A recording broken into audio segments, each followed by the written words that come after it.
we can see that symbols will always exist and remain permanently tied to humanity. They become a part of us, shaping who we are and defining our species. However, we must remember that symbols can be both good and bad. Regardless of their nature, symbols have the potential to become tools to manipulate people, sometimes so effectively that we aren't even aware of being manipulated.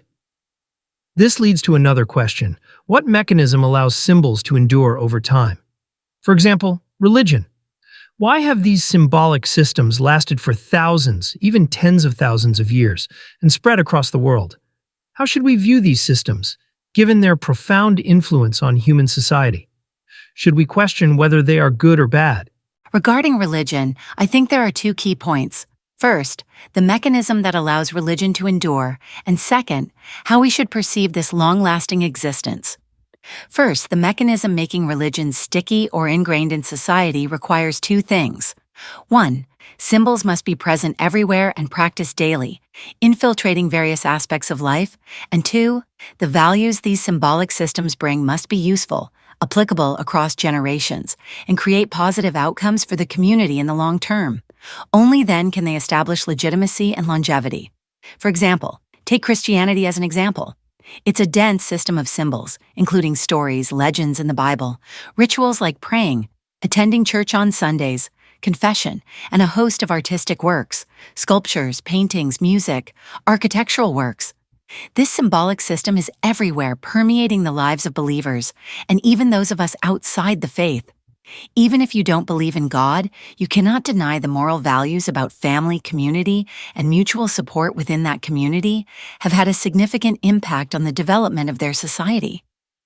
Having faith also has positive psychological effects, helping people overcome shocks and hardships in life. As for your second question, how we should view the longevity of religion, I believe, as mentioned above, for something to last this long, it must contain knowledge or deep insights into the community and have a positive impact on it. However, we must also acknowledge that much of this knowledge has been encoded in ancient scriptures, legends, and religious texts. Misinterpretations are entirely possible. For example, the Crusades in Christianity were bloody, and some Buddhist monks in Myanmar have committed horrific acts of discrimination against Rohingya Muslims. Therefore, I think it's essential to identify the core values encoded in these symbolic systems to discern right from wrong. Recognizing this distinction is crucial. Symbols can be used for good or evil, depending entirely on how people interpret them. We can see examples of this in modern times. Take, for instance, masks like Guy Fawkes' mask from V for Vendetta or the Joker mask in films. Beyond their powerful imagery and inspiration, they also provide protection for individuals standing up against oppression, shielding them from being targeted by divide-and-rule tactics.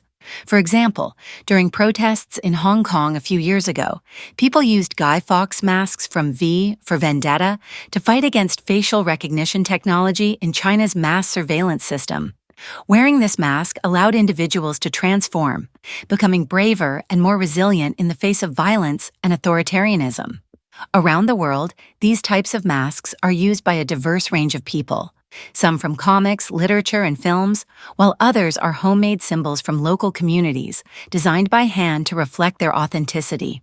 I believe these symbols have immense connective power, especially with social media amplifying their impact. However, when everyone is wearing a mask, finding the right person to trust and finding trust itself becomes difficult. It requires using the core values we've established for ourselves as a compass to guide us. As I mentioned earlier, the massive connection of symbols in today's mass media can be seen, for example, in the widespread use of the concept of the hero everywhere. Many doctors and nurses are called new heroes, but the question is, how do these new heroes feel when suddenly being attached to such a symbol? In Germany, a survey was conducted, and most doctors and nurses felt uncomfortable with this seemingly positive symbol. Why? Because the typical ethics and professional culture of Germans suggests that when they do a job, they are paid for that job and trained to do it. So there's nothing related to heroism in that. Most of the heroism is created not for the heroes themselves, but to satisfy the intentions of those who are praising them. Politicians and others who use the hero symbol to cover up their guilty conscience when they have allowed the healthcare system and those doctors and nurses to operate in such difficult and seemingly unacceptable conditions. So using the hero image, the hero metaphor, and the hero symbol, as we discussed earlier, is clearly a positive symbol. However, in its use, people have turned that symbol into a tool for manipulating the psychology and perception of the masses. Why? Because when you are a hero, society more easily accepts your sacrifices. They acknowledge your death without much remorse. This is something that, in reality, is very negative. For example, healthcare workers and doctors have been complaining for many years about their working conditions and salaries. But has anything changed after the COVID-19 pandemic passed? Have they received what a true hero deserves? These remain big questions for society, especially in light of the pandemic, which people will certainly bring up for analysis. The misuse of the hero symbol, while it can be a great source of encouragement, also raises questions.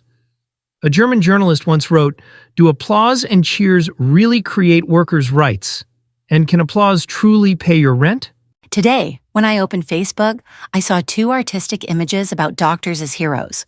One was an artwork by an Iranian artist shared by a journalist friend, and the other was a series of advertisements for new shoes from brand A, made in Germany, with stories about how doctors there are trying very hard. Not just doctors, but all other workers as well. However, the image of these hardworking people as heroes we celebrate and feel proud of is being commercialized through these shoes. I sincerely hope that the profits from selling these shoes will be used to help those who are contributing to society out there. I think the use of symbols and the exploitation of symbols for certain purposes reflect human cleverness. However, we all hope that the use of symbols should create good values rather than fake ones or opportunities for people to manipulate and speculate for less noble purposes. Today we have discussed various issues related to symbols in history and society, as well as our personal experiences with symbols. Everyone has them. They can differ or be similar. But clearly they occur every day and every hour. We are always creating symbols and being influenced by other symbols, often without even realizing it. Therefore, having a belief in good symbols and finding something worthy to trust in is crucial, yet difficult. It's clear that we need to identify core values to serve as a compass in this era, where symbols are highly prevalent and their transmission is incredibly powerful. Thank you for listening, and I hope you found some points of interest in today's discussion. Thank you, Jess. Please leave a comment, like, and share if you enjoyed it, or if you have any suggestions for the content.